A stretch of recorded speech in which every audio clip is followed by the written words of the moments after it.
Hello, everyone. Welcome back to our channel, Tech It Simple. In today's video, I'll be guiding you on how to load a code on 22-bet. But before we begin, if you are new to the channel, please subscribe and turn on the notification bell icon to receive alerts every time we upload new videos.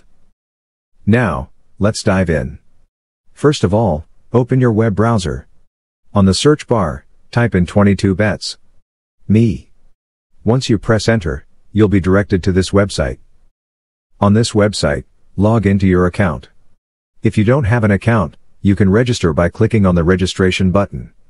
After obtaining your account, click on the login button to log in. Enter your login credentials in the provided boxes. If you've forgotten your password, use this link to reset it. Once your details are entered, click on the login button, and you'll be logged into your account. On the top right corner, locate the box. In the bet slip section, find the bet slip code box.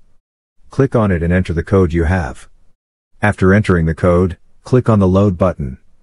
The code will be applied, and you can save it for future use by clicking on the save button. That's how it's done. I hope this video was helpful. If it was, don't forget to leave a like, comment, and subscribe. Also, turn on the notification bell icon to stay informed about our new uploads. I'll catch you on the next one.